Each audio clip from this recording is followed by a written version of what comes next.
Bonjour et bienvenue à notre série de webinaires soins de santé sur les moyens de vieillir sur soi. Je m'appelle Andrea Pichet et j'ai le plaisir d'être votre hôte aujourd'hui. La série cherche à explorer beaucoup de sujets et répartager les histoires de réussite, les leçons apprises pour aider les personnes âgées à vieillir à la maison avec le soutien correct. Chaque webinaire portera sur un sujet différent et de l'organisation et des experts en la matière qui vont partager leurs propres expériences. Nous savons que ceux et celles qui soutiennent le vieillissement chez soi sont larges et on veut apprendre les uns des autres et aider cet apprentissage à travers cette série de webinaires. Le sujet de notre webinaire aujourd'hui, c'est les personnes proches aidantes des partenaires précieux pour favoriser le vieillir chez soi. Dans cette séance, nous allons parler du rôle critique des donneurs de soins, femmes de famille, pour aider les soignants, basant sur vos rôles dans le système de santé unique. Nous sommes ravis de proposer l'interprétation en simultané fournie par Boost Events, une partie de Boost-Lingo. Si vous voulez écouter l'interprète, il suffit de sélectionner la langue française en bas de votre écran. Si vous avez besoin de quelques soutiens qui se soient pendant ce webinaire, vous pouvez contacter le soutien technique en utilisant la boîte de clavardage. Nous vous invitons à partager vos questions, vos commentaires à tout moment en français ou en anglais. Et on vous encourage à répondre aux commentaires et questions dans la boîte de clavardage comme vous voulez. On va connecter la plupart de questions que possible avec les orateurs à la fin de ce webinaire, mais nous reconnaissons qu'on n'aura peut-être pas suffisamment de temps pour répondre à chaque question. Donc, dans notre mail après cette séance, on va répondre aux autres questions. Cette séance est enregistrée et on va fournir un lien dans les semaines à venir. Pour permettre le vieillir chez soi et axer sur là où on se situe. J'aimerais commencer par reconnaître que nous vivons dans des terres habitées par les peuples autochtones depuis le début du temps. Surtout, j'aimerais reconnaître que je vous parle depuis Grimsby, Ontario, les terres traditionnelles des peuples Anishinaabe et Anishinaabe, couverte par les traités du Canada. Dans mon parcours de vérité et de réconciliation, j'ai été donné récemment les mémoires de Mary Sinclair. Ce lieu est une tapisserie d'histoire qui tisse les leçons de sa vie en tant que guide pour réconcilier et aller vers un avenir basé sur la vérité et le respect mutuel. Ce que j'ai apprécié vraiment dans la manière dont il a raconté ses histoires, le pouvoir de cette grâce et d'humilité. Donc, si vous cherchez à être inspiré dans votre parcours personnel, ce livre va peut-être résonner pour vous aussi. Avant de présenter nos orateurs, je vous invite à dire bonjour et nous dire d'où vous nous regardez aujourd'hui les terres ancestrales. Ceci étant dit, je suis ravi d'accueillir les représentants de l'initiative Care Center Giver Pair à l'Université d'Alberta. Aujourd'hui, nous avons le docteur Jazzy Palmer, Glenda Tarnowski et Alison McKelvey Jossa. Bienvenue à vous toutes. C'est un plaisir de vous voir toutes. Si vous voulez venir dans la salle, j'aimerais vous céder la parole pour vos présentations. Bien, merci Andrea. Merci de nous avoir invités à vous parler aujourd'hui sur les partenaires pour favoriser le vieillissement soi. Nous sommes ravis d'être avec vous et travailler avec l'Excellence en Santé Canada sur cette présentation. Diapositive suivante, s'il vous plaît. Nous reconnaissons qu'on vous parle aujourd'hui depuis les territoires traités 6 et 7. Nous respectons les histoires, les langages et les cultures des Premières Nations. Métis, Inuits et toutes les Premières Nations du Canada, dont leur présence continue à enrichir notre vie. Nous sommes ravis de partager ces terres et nouer des relations sûres. On peut apprendre ensemble, s'engager avec des histoires, des connaissances diverses et utiliser nos vies collectives et individuelles à se réconcilier. Les peuples autochtones célèbrent la valeur comme expérience enrichissante pour les donneurs de soins, ceux et celles qui reçoivent les soins. Et c'est dans cet esprit qu'on vous présente aujourd'hui la diapositive suivante, s'il vous plaît. Les conférences programmes s'appliquent des recherches d'innovation à l'Université d'Alberta, le département de médecine de famille dirigé par le docteur Jasneet Parmer, qui est travaillé dans les programmes à Edmonton depuis 1992. Elle est aussi professeure dans le département de médecine de famille. Nous sommes ravis d'avoir avec nous Alison McAlvey-Jossa de Services Génératifs spécialisés des services de santé d'Alberta avec nous aujourd'hui pour parler aussi en tant que professionnelle avec plus de 30 années d'expérience. Alison est passionnée à travers son travail avec les adultes plus âgés. On a hâte d'entendre parler Alison sur le projet pilote qu'elle a entrepris pour aider les donneurs de soins avec leur famille. Moi, je fais partie de l'équipe des soins centrés sur la personne proche aidante depuis le début de 2014. Et en 2022, j'ai rejoint l'équipe après une carrière donc de direction en matière de santé. Comme mes collègues, je suis passionné par les systèmes, les transformations de systèmes de santé. Diapositive suivante. Aujourd'hui, nous allons vous parler du rôle clé des donneurs de soins, leur contribution importante et les conséquences en termes de donner des soins, le rôle de collaboration communautaire pour nous et un meilleur système de soutien pour les donneurs, les aidants de famille et les avantages pour les effectifs en matière de santé pour améliorer les résultats pour les patientes, les donneurs de soins, les fournisseurs et les systèmes de santé en termes plus globaux. On vous invite à mettre vos questions dans la boîte de clavardage et on va donner une réponse à la, une le plus grand nombre de questions pendant cette présentation. On va passer la parole maintenant au docteur Jasneet Parmer. Donc, on va commencer par nous demander et en se rappelant, on parle peut-être des membres de famille, mais c'est qui ces personnes proches aidantes? On peut utiliser d'autres termes, des partenaires ou même des aidants informels, mais ce n'est pas du tout informel ce que ces gens-là ils font. Nous parlons de ces gens. Ça peut être un membre de la famille, ami, voisin, qui a maintenant pris le rôle de donner des soins, le rôle pour fournir un soutien émotionnel, pratique, physique ou même un soutien financier aux gens qui ont des maladies physiques, mentales, des handicaps ou au vieillissement. Donc, nous ne parlons pas uniquement des membres d'une famille, nous parlons de ces membres qui ont en fait pris des responsabilités pour s'occuper de quelqu'un qui est maintenant en situation de handicap ou de maladie. Diapositive suivante. Et ce sont maintenant les plus grands effectifs de secteur de la santé. En Alberta, nous avons 10 fois plus de personnes proches que fournisseurs de santé, donc à peu près 40 000 aidantes. Et nous avons 100 000 membres de famille, plus qu'une personne sur quatre à travers le pays qui fournit de l'aide à une famille. Cela, c'est sans aucun doute le plus grand effectif en matière de la santé dans notre société et dans le système de la santé. Pourquoi? Parce que c'est eux, ceux et celles qui fournissent jusqu'à entre 75 à 90% des soins aux gens dans les communautés.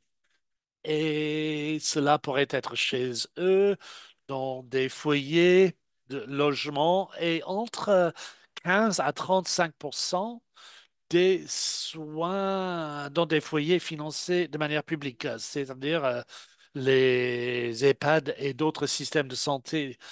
On peut voir que des milliards d'heures non payées sont fournies à travers le Canada par nos personnes proches. C'est l'équivalent de 2,8 équivalent plein temps, milliards de dollars de travail non rémunéré de soins. Et on doit se rappeler que dans le système de santé et dans la société, ces donneurs de soins ont un rôle critique à réduire les incidents liés à la sécurité, améliorer la qualité de vie et qualité des soins fournis. Diapositive suivante, s'il vous plaît.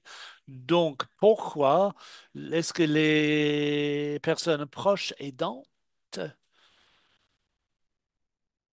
c'est quelque chose, j'aimerais que vous réfléchissiez là-dessus. Pourquoi les personnes proches sont considérées comme le plus grand nombre d'effectifs? C'est parce qu'ils ont pris toute une gamme d'activités. Leurs contributions sont énormes. Les choses qu'on prend à la légère et qu'on fournit de manière épisodique lorsqu'ils tombent sous notre garde, c'est eux qui fournissent cela peut-être 24 heures par jour, une grande partie de leur jour, de nuit. À quoi ressemble cela? Cela pourrait être des soins de base, laver, des transferts, etc. Cela pourrait être le soin instrumental, c'est là où ils aident à faire des courses, fournir les moyens de transport, donner des médicaments, donner de l'argent, préparer des repas, etc. Ils font beaucoup de travail médical. Et les autres, ils cherchent les médicaments, les changent quand nécessaire, donnent les médicaments, suivent les médicaments. C'est eux qui prennent rendez-vous, vont à ces rendez-vous et nous donnent des informations sur la manière dont quelqu'un se porte. Ensuite, dans les soins aigus, dans les salles d'urgence, c'est eux qui nous parlent des plans de soins et nous donnent des informations sur la personne et leur identité, leurs forces, leurs limites. C'est ceux et celles qui sont qui ont fait appel, qui suivent les crises, nous font signe quand il y a besoin. Et parfois, cela se fait 24 heures par jour, 7 jours sur 7.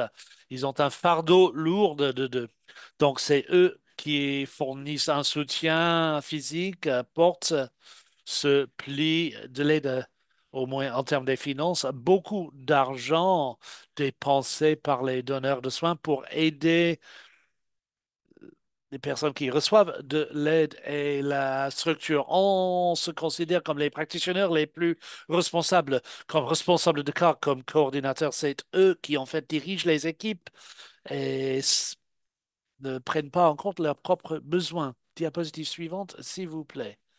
On aimerait que vous entendiez quelqu'un qui parle des responsabilités auxquelles qu'elle a dû faire, si vous voulez faire défiler cette vidéo, s'il vous plaît. Notre parcours avait commencé en 2011 avec le début d'une situation très difficile médicale avec mon partenaire, mon mari, et un parcours inattendu dans les années à venir. De par mon histoire, j'étais psychothérapeute, j'étais formé. Donc, j'avais une histoire médicale et depuis 25 ans, jusqu'à ce qu'il tombe malade, j'ai travaillé avec Starsay Randy Munstone. Je connaissais très bien les défis d'une maladie, une situation médicale, mais bien sûr, je n'ai pas anticipé ce qu'on allait vivre avec cette maladie grave au niveau de notre famille. J'ai aussi participé aux soins pour un membre de ma famille un autre membre de ma famille. Et cette situation apporte d'autres défis dans différentes circonstances. Ce qui est positif, donc, à donner des soins, c'est énorme. On devient plus proche à vos bien-aimés de différentes manières, de manière que vous n'aviez pas attendu. C'est une situation d'aide. Cela nous donne l'opportunité de donner de l'exemple à aux plus jeunes sur les défis qu'ils vont avoir à subir dans l'avenir et de donner l'exemple. Cela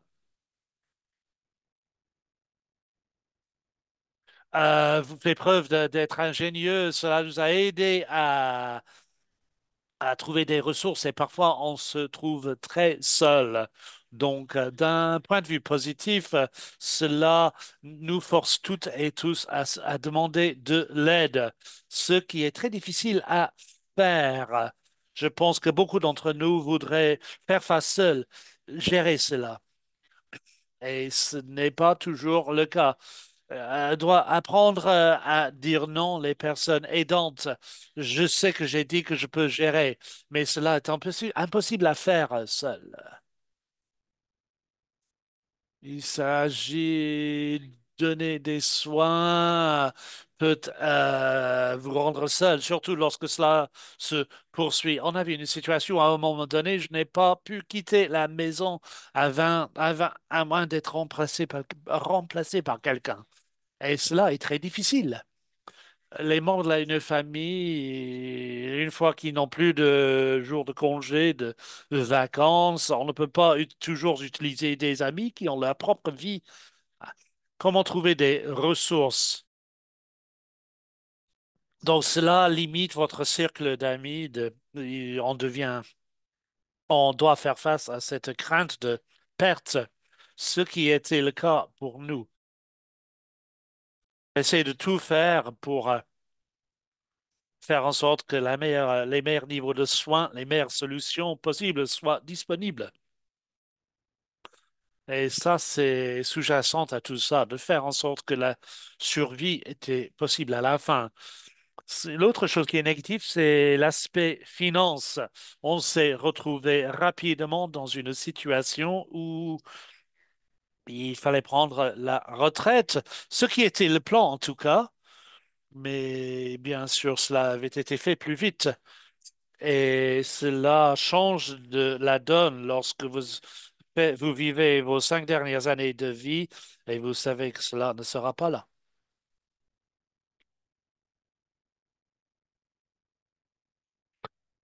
Diapositive suivante, s'il vous plaît. Donc, c'est pour de bonnes raisons que nos aidantes deviennent plus anxieuses, plus stressées et souffrent de burn-out pendant les décennies. Et une fois que vous voyez cette diapositive, vous voyez cette augmentation exponentielle, surtout depuis 10 ans. Voilà, il y a différents rapports qui montrent l'augmentation. Donc, au niveau des conséquences de donner de l'aide, d'être aidante, ces conséquences peuvent être en forme de maladie mentale, une pression de l'anxiété, détresse et même suicide. Cela peut être un impact sur leur santé physique et aussi un fardeau lourd en termes des finances, en plus d'une perte d'emploi. Donc, il y a beaucoup de changements qui peuvent avoir lieu dans les traducteurs des aidants et on doit garder cela en tête lorsqu'on s'engage en termes de santé, de soins, lorsqu'on continue à demander aux aidants de faire plus parce que on a des structures de famille qui changent. On a des trajectoires de soins plus longues. Les gens veulent vivre dans la mesure du possible, rester chez soi, vivre vieillir sur place. Oui, absolument. Cela doit être honoré. Cependant, cela fait en sorte il y a besoin d'avoir les personnes proches aidantes, surtout dans un contexte de trajectoire de vie plus longue, avec des maladies chroniques et les situations de handicap.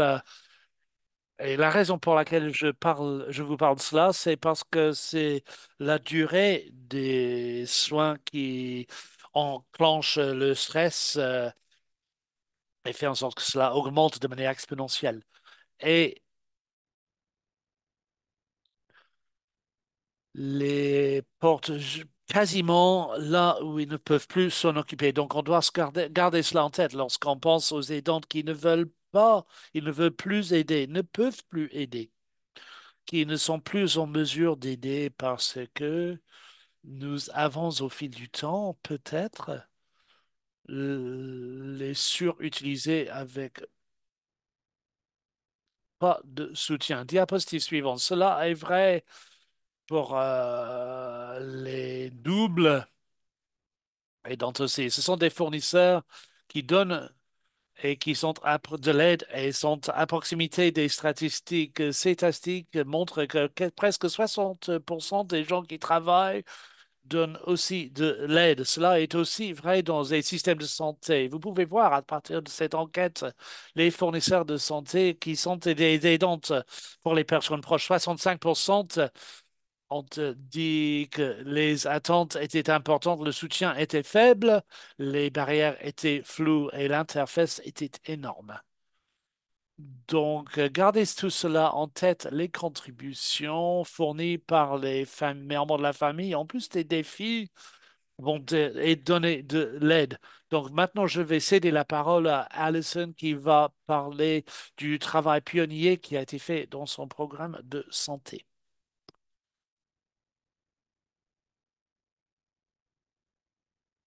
Bonjour, merci beaucoup Glenda et Dr. Parmar de m'avoir invité aujourd'hui pour vous parler.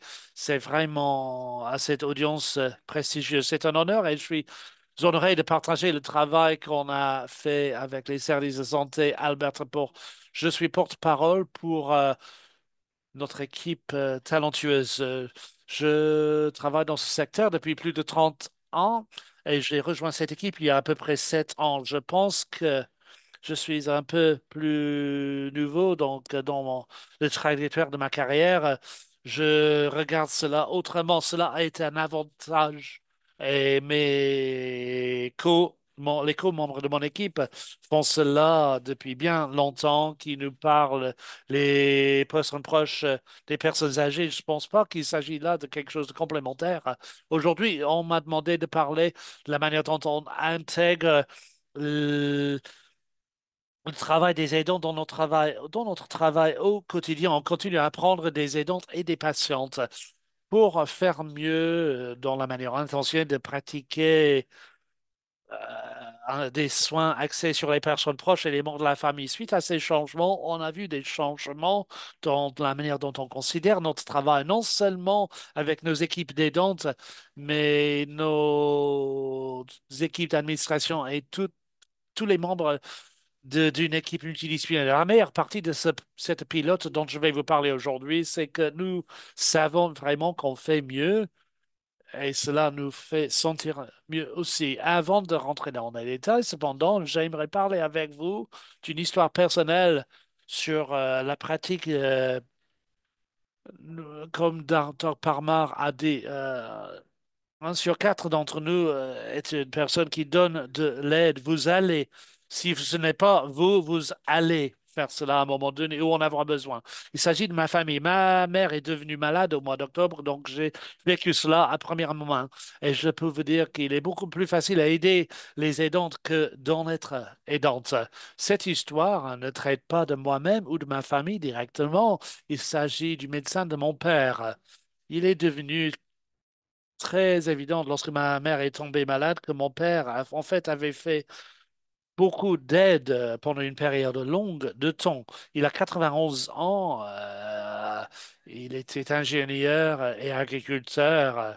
Pour vous donner un peu d'histoire, brièvement, ma mère avait besoin d'un nouveau médecin lié à l'hôpital, puisqu'on anticipe plus de visites à l'hôpital, et mon père avait décidé de demander à son médecin. Il est allé voir son médecin plutôt que de l'appeler. C'est plutôt à l'ancienne. Et lorsqu'il est rentré du rendez-vous, je l'ai vu devant la maison pour éviter de stresser ma mère. Il a dit que son médecin lui avait demandé comment il se portait. Il a dit les armes aux yeux que mon père, mon père, il a parlé pendant 10 minutes jusqu'à ce que le médecin lui a donné un Kleenex. Mon père était ébloui qu'il en avait besoin, tout simplement de parler, d'avoir confiance qui faisait maintenant partie d'une équipe de soutien en matière de santé forte. Il peut mieux soutenir ma mère chez eux, être rassuré qu'il y a quelqu'un derrière lui quand il en a besoin. Et il s'agit là d'un exemple personnel de la pratique des personnes proches aidantes. Donc, diapositive suivante. Qui sommes-nous? Moi, je travaille dans les services hiérarchiques spécialisés qui tombent sous cette portefeuille énorme de portefeuille de soins. C'est une grande équipe. Cette diapositive, je l'ai mise là.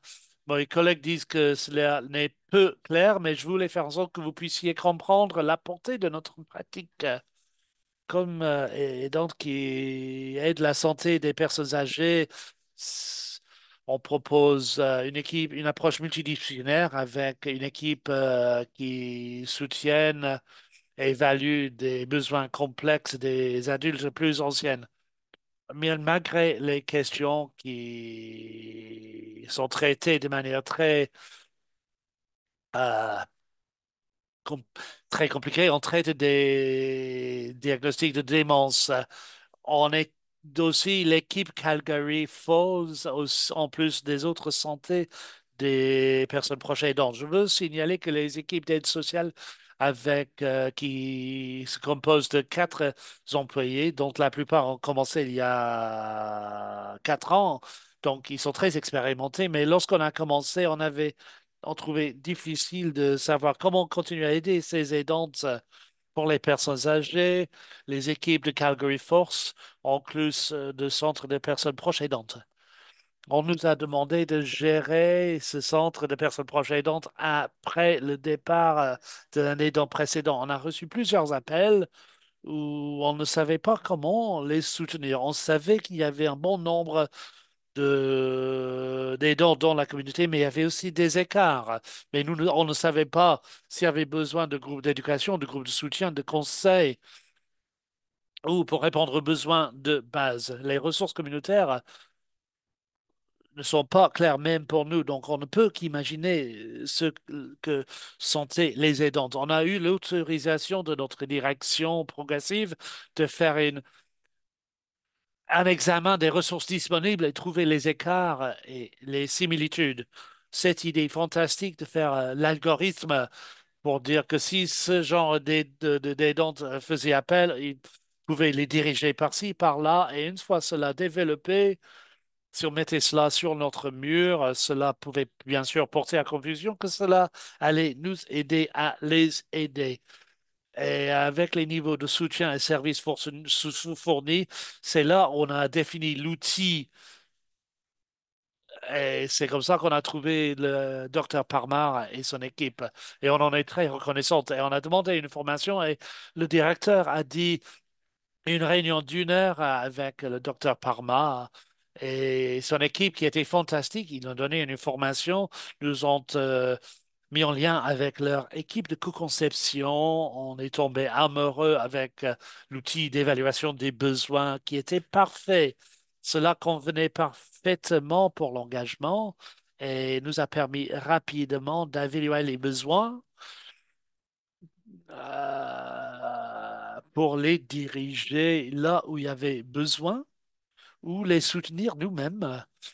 Et comme ça, on pouvait éviter de deviner. C'était exactement ce dont on avait besoin suite au diagnostic de démence. Cela était très utile dans notre rôle. En plus, au niveau du centre des aidants, on pensait avoir un outil qui fonctionnait. Entre-temps, on recevait toujours des appels des aidants d'un peu partout. Pendant une période de 4 mois, on a reçu plus de 90 appels. Je me rappelle d'un appel en particulier d'un aidant désespéré qui se sentait tout seul, qui nous appelait d'un hôpital depuis l'ascenseur où elle a trouvé notre numéro. Elle a dit que son mari était en chirurgie. Elle avait aussi une fille à domicile qui était en situation de handicap. Elle ne savait pas quoi faire et elle avait besoin de parler. On s'est dit quoi? Il n'y a personne à l'hôpital pour vous demander, pour vous aider. Il a fallu faire appel à un étranger depuis un ascenseur. Je dois dire que mon responsable avait dit que c'était un vrai avantage, qu'on avait en fait des affiches dans les ascenseurs de l'hôpital.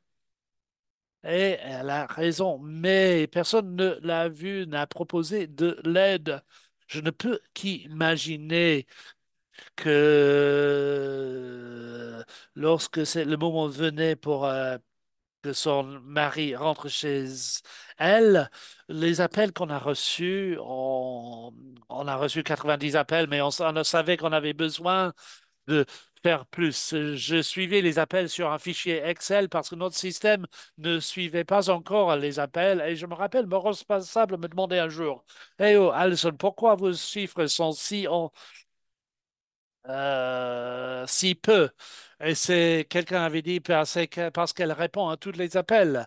Mais on a maintenant un bon système pour suivre ces appels pour trouver le nouveau client. Diapo suivante, si vous. Suite à notre forme,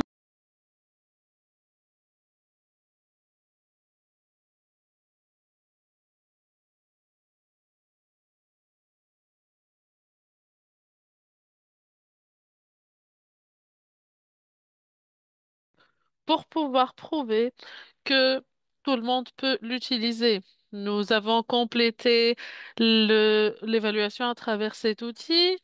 Nous avons suivi les évaluations et nous avons obtenu des données qualitatives. Maintenant, ça fonctionne à un haut niveau. Nous ne sommes pas des chercheurs, bien sûr, mais ça nous aide à mener notre projet avec assurance. On l'a bien vendu au gestionnaire, c'était facile, hein, parce que c'est très proactif, c'est très utile. Et puis maintenant, une fois que nous l'avons utilisé, nous comparons les données. Donc, il y a Dr Dempsey, qui est une gériatre très, très intelligente. Elle a suggéré que nous préparions un groupe pour pouvoir faire la comparaison. C'était une excellente idée.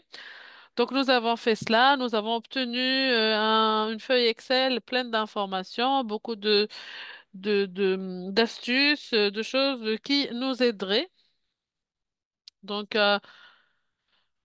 nous avons réalisé notre premier pilote à travers lequel nous avons réalisé que l'outil est très facile à utiliser. Personne ne s'est plaint. Euh, Par contre, l'écran de risque, ça peut être difficile à utiliser et surtout lorsque le risque est élevé, ils se sentent un peu coupables. Nous, par contre, on s'est senti beaucoup très bien par rapport à ce qu'on peut apporter aux proches aidants, surtout dans des situations complexes où il y a encore des conflits sur le diagnostic, sur les documents légaux, etc. Donc, on essaie d'anticiper tout ça, d'obtenir des soutiens d'avocats. Nous faisons ceci avec les proches aidants. Et ils nous demandent à quoi est-ce qu'on peut s'attendre dans le futur et on leur répond plus d'informations sur le diagnostic et l'outil, donc l'évaluation, les aide à réaliser cela rapidement pour qu'on puisse les aider de manière ciblée. Et donc, la recherche que le docteur Palmer a trouvée montre que pour 30 clients comparables, les proches aidants ont fait référence aux informations collatérales à plusieurs organisations communautaires, surtout en cas de démence, et on voulait faire en sorte que les proches aidants soient vraiment connectés à ces ressources. Nous avons donc dans notre projet pilote, 28 des 30 personnes ont complété ces documents avancés dans le planning de soins. Et puis, nous avons obtenu une aide légale pour 11 sur 30. Alors, de manière générale, cet outil était un succès. Les patients, les soignants se sont sentis plus aidés. Et puis, ceci n'a pas pris plus de temps que le travail habituel. Au contraire, ça faisait partie du travail habituel. Et puis, les sessions prennent entre 30 à 60 minutes et uniquement 3 minutes pour remplir l'outil, le CSNAT, le CSNAT. Et donc, il faut prendre le temps pour écouter les histoires, pour développer un plan de soins qui est ciblé, orienté vers le patient, ça aide beaucoup plus que les algorithmes. Certaines personnes ont même dit qu'elles n'avaient même pas besoin de références.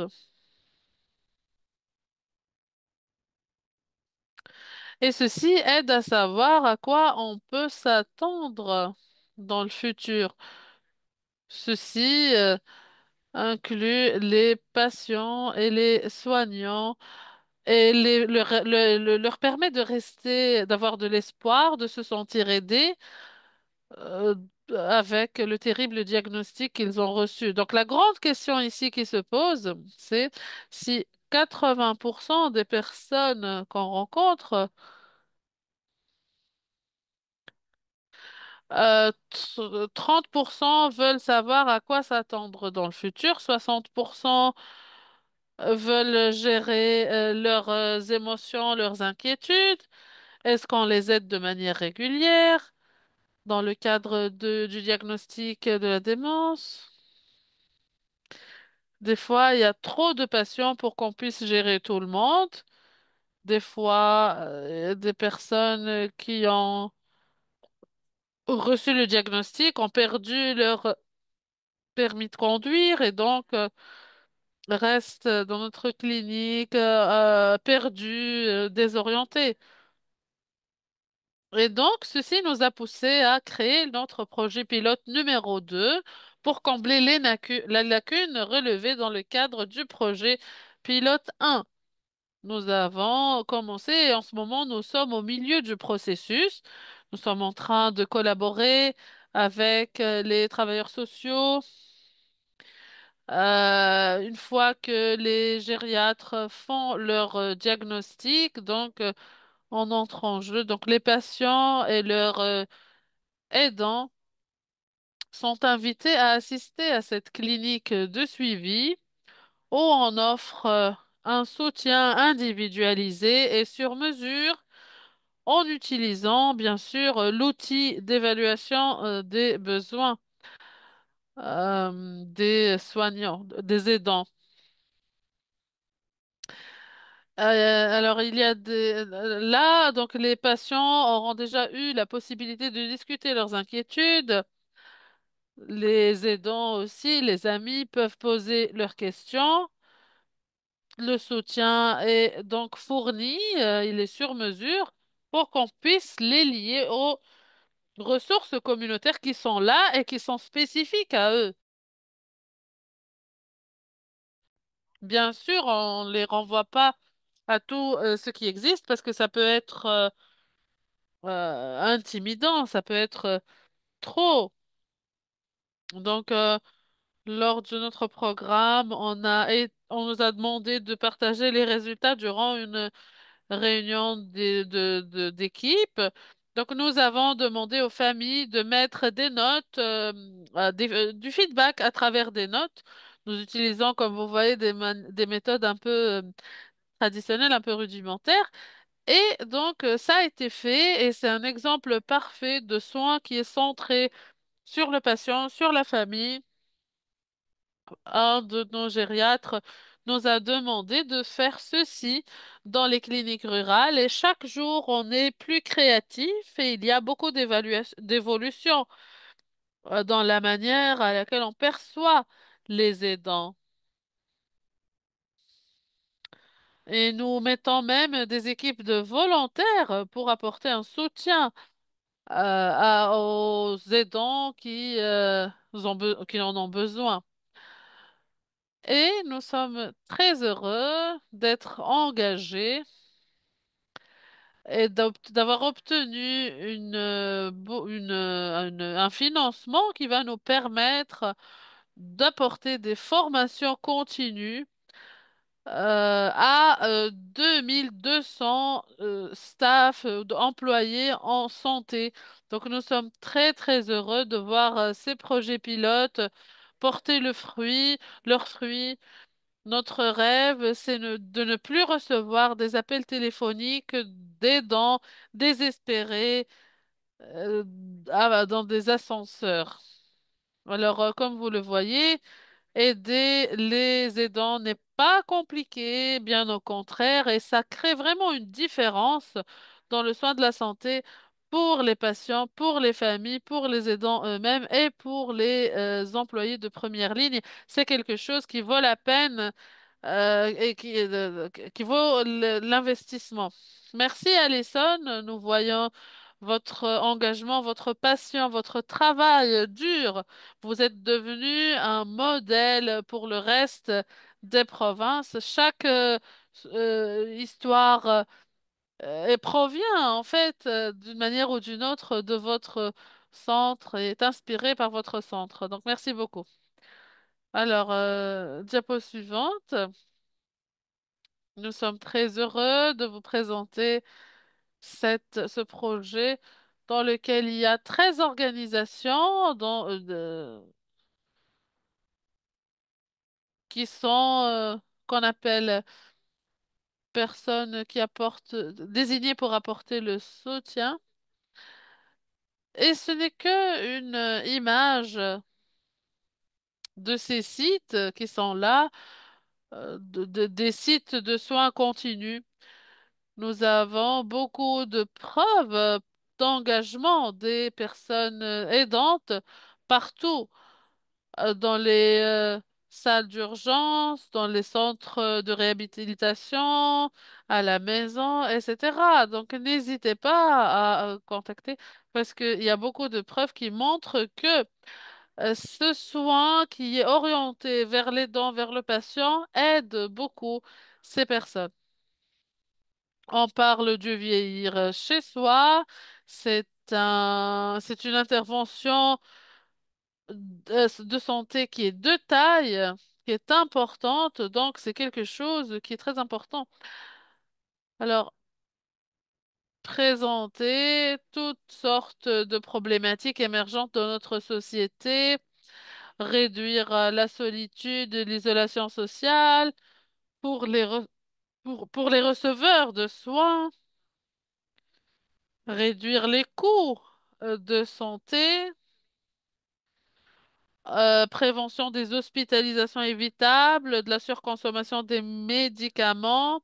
Tout ceci a été démontré, c'est-à-dire ça améliore l'expérience de l'aide à la personne, au patient.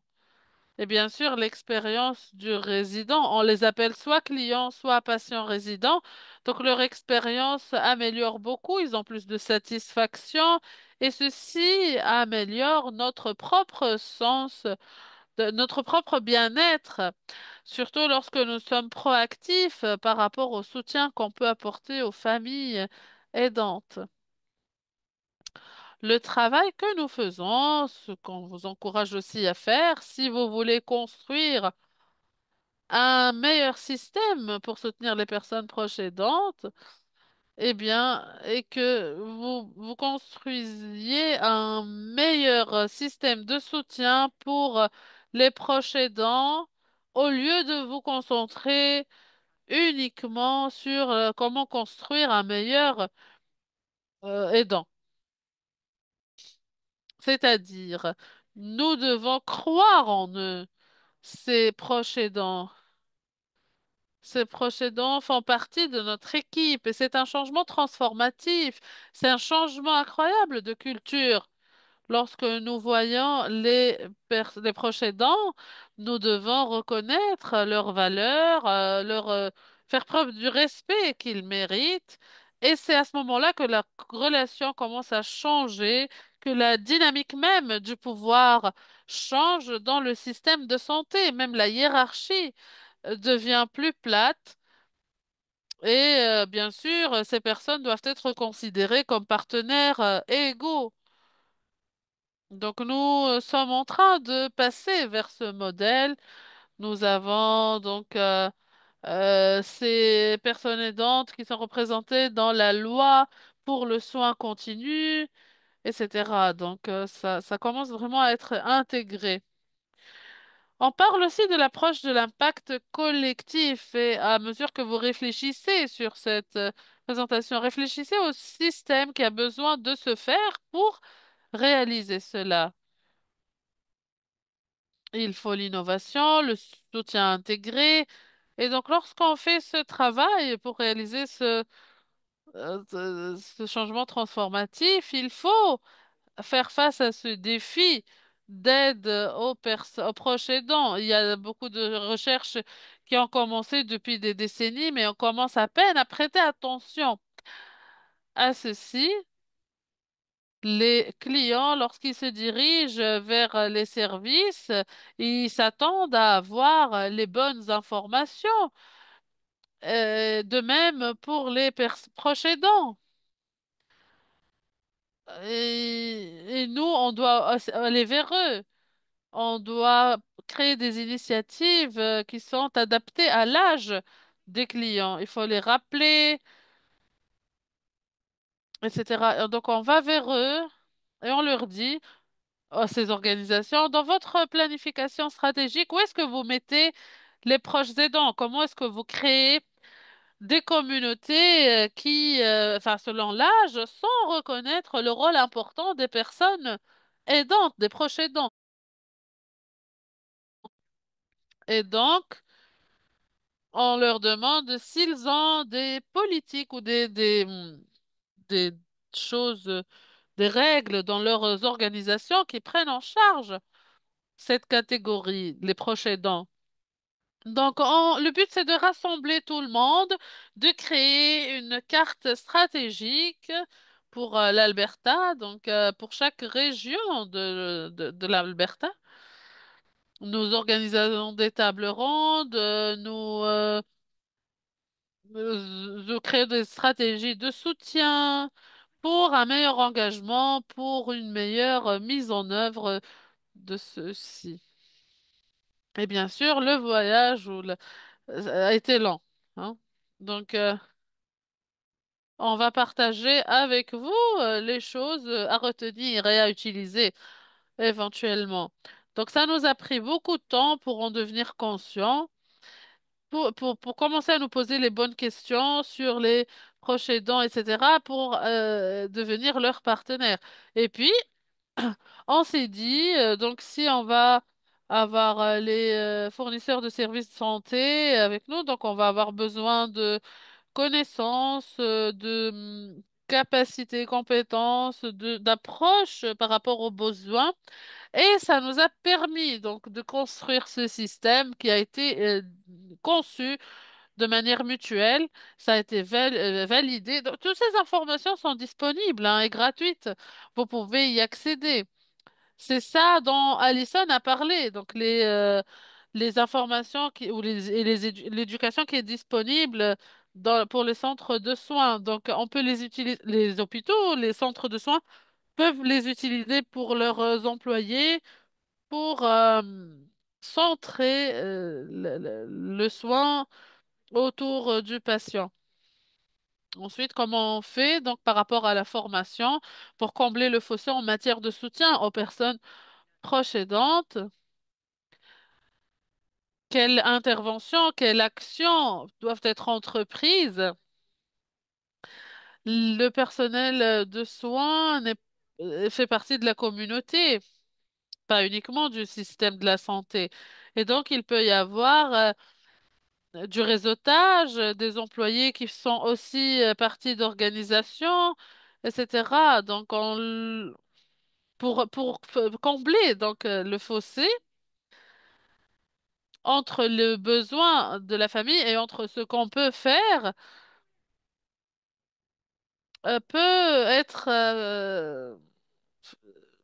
fait à travers la formation, l'opportunité de développement professionnel dans ce sens-là.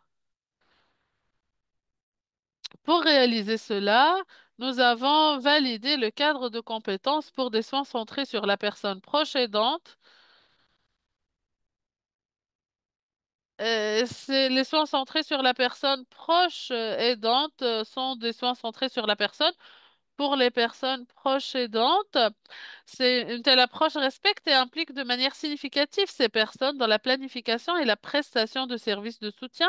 Elle reconnaît et prend en compte leurs besoins et préférences et les intègre en tant que partenaires de soins, y compris la prise de décision mutuelle, et évaluer leurs besoins. C'est la responsabilité de tous de les aider à naviguer ce système et nous pouvons tous jouer un rôle parce que nous savons ce dont les soignants ont besoin, nous savons ce qu'on peut offrir, nous savons ce que chacun peut offrir et donc on peut le faire en renforçant la culture. euh. Ici, vous avez les trois niveaux de compétences, c'est des modules. Notre staff a toujours besoin de soutien pour interagir avec les familles. Nous avons les bases d'éducation là qui sont là. Je vous ai donné des statistiques sur les fournisseurs de santé.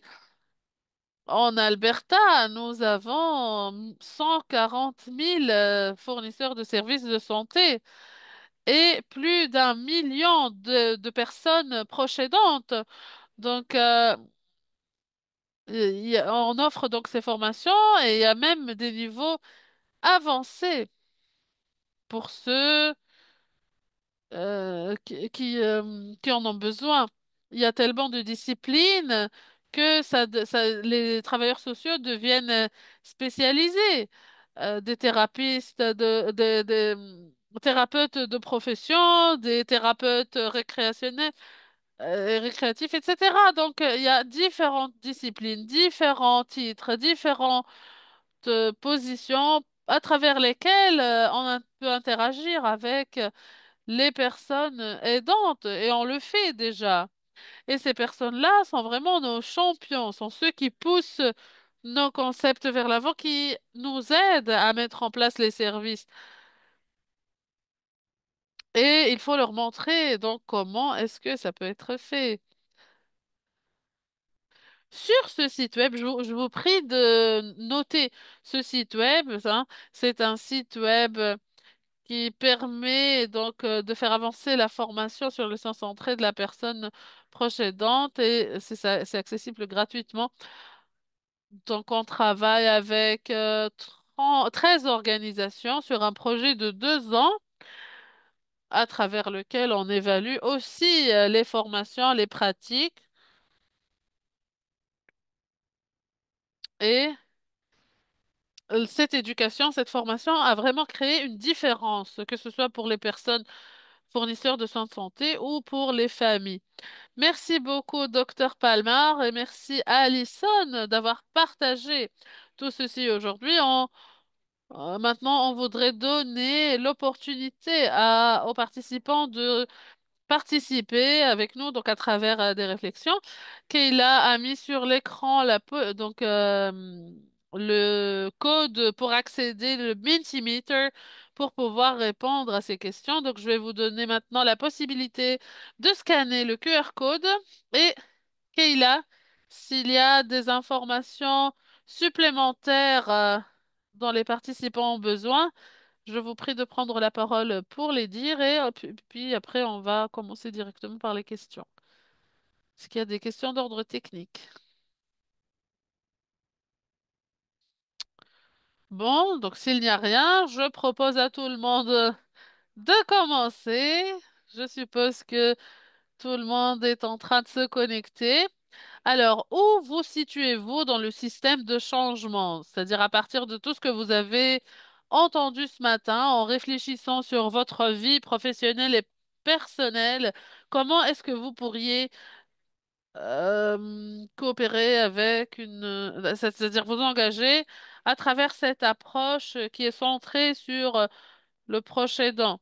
Certains sont en train de dire différentes choses, donc différentes réflexions qui commencent à apparaître sur l'écran et j'invite Palmar et Allison de commenter sur les réponses à mesure qu'elles apparaissent.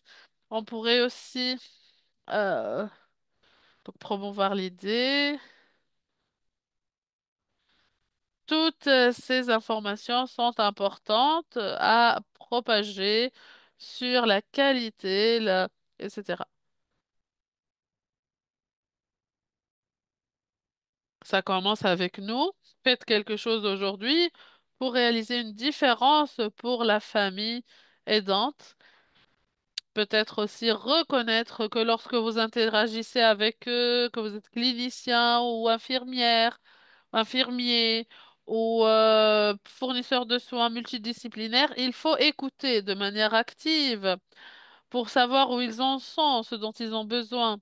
Pas uniquement pour qu'ils se sentent écoutés, mais pour que vous puissiez avoir l'opportunité d'être proactif dans votre soutien pour cette famille aidante par rapport à un système qui n'est que réactif par rapport aux urgences et qui n'intervient que en cas de burn-out. J'adore toutes vos réponses, vraiment. Vous avez tous de bonnes réflexions.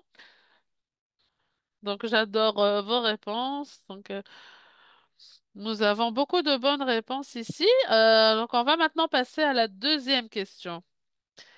La deuxième question, c'est quelles actions pourriez-vous entreprendre pour soutenir les personnes proches aidantes et où est-ce que vous vous situez dans le système de changement? Donc, pareil pour cette question. Et on va parler de choses que vous pourrez déjà commencer à faire aujourd'hui, demain, juste après ce webinaire, pour aider les personnes proches aidantes, pour les soutenir, prendre le temps d'éduquer le staff, obtenir l'engagement, du leadership, de donner des formations au staff pour qu'ils améliorent leurs compétences. La question de proactivité est critique, est très très importante.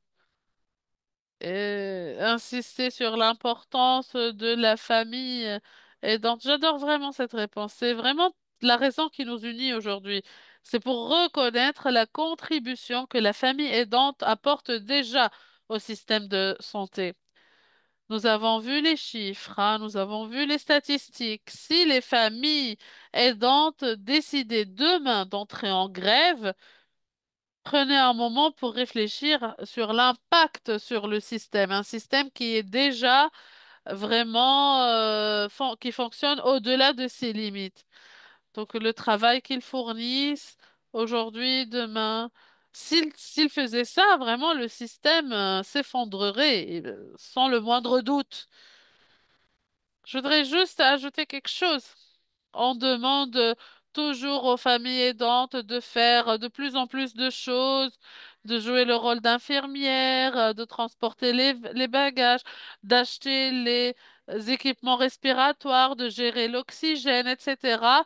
Et à un certain moment, il faut s'arrêter et il faut se demander si on leur demande de faire toutes ces choses, alors eh bien, comment est-ce qu'on veut ce qu'on va les aider, comment est-ce qu'on va les soutenir si on leur demande de faire tout ceci? Eh bien, il faut se poser la question. Je demande à cette personne de faire ceci. En quelle mesure est-ce que je suis en train d'aider? Alors, on va maintenant passer à la dernière question. Donc, quels sont les exemples de réussite avec les personnes proches aidantes? Ça peut être des choses que vous avez témoignées ou des choses que vous avez fait vous-même. Vous pouvez déjà commencer à mettre vos réponses sur le Mentimeter. Donc, faites cela en même temps que nous allons clôturer aujourd'hui. Kayla, est-ce que vous pouvez laisser le Mentimeter ouvert et en même temps réafficher la diapositive sur l'écran? Oui, tout de suite. Et merci à toutes et à tous pour vos réponses. On va vraiment étudier ces réponses. C'est très informatif, même pour nous. C'est une opportunité d'apprentissage pour notre équipe aussi. Alors, nous avons partagé beaucoup avec vous aujourd'hui. Et pourquoi est-ce que c'est vraiment critique? Pourquoi est-ce que c'est important? Eh bien, les contributions et les défis liés aux personnes précédentes et les impacts négatifs soient bien documentés. Alors que les personnes proches aidantes soient alliées et partenaires aux prestataires de soins, les personnes proches aidantes sont des atouts essentiels au système de santé de soins communautaires comme Alison a mentionné tout à l'heure, à un certain point de notre vie, on va soit fournir des soins, soit les recevoir. Et donc, il faut faire en sorte que ce système soit plus inclusif, plus équitable pour mieux soutenir ce vieillir chez soi. Donc, c'est un défi hein, qu'on vous lance pour vous joindre à nous, pour collaborer avec nous. C'est un appel à l'action qu'on vous lance pour que euh, les fournisseurs de soins sont éduqués, ils ont bien pratiqué, ils reconnaissent le rôle des personnes aidantes. Donc voilà. Merci beaucoup pour votre attention aujourd'hui. Vos questions seront toujours les bienvenues. Merci pour l'équipe ESC de nous avoir invités aujourd'hui pour parler. Nous avons nos coordonnées affichées devant vous sur l'écran. Merci beaucoup, Glinda, Docteur Parmar. On peut voir à travers l'engagement sur le Mentimeter que les participants ont vraiment apprécié cette session et qu'ils ont été inspirés par votre appel à l'action à travers des ressources bien tangibles. Nous allons maintenant, ensuite, après cet appel, envoyer des liens sur tout ce qui a été partagé aujourd'hui. On va aussi vous fournir un lien pour cet enregistrement. Et puis, on va partager avec vous des opportunités d'engagement ensemble. Donc, une stratégie nationale sur la prestation de soins pour le Canada, qui aura lieu le mois prochain. Et puis, on va voir l'atelier de narration virtuelle qui aura lieu le 26 mars 2025. Ça sera une opportunité d'articuler les histoires d'une manière nouvelle et on sera heureux de vous aider à travers cette session. Je vois que vous avez déjà commencé à répondre aux questions du sondage. Donc, merci encore à nos invités oratrices pour votre présentation et pour l'inspiration que vous avez créée dans nous. Donc, j'espère à bientôt et entre-temps, restez connectés. Merci beaucoup.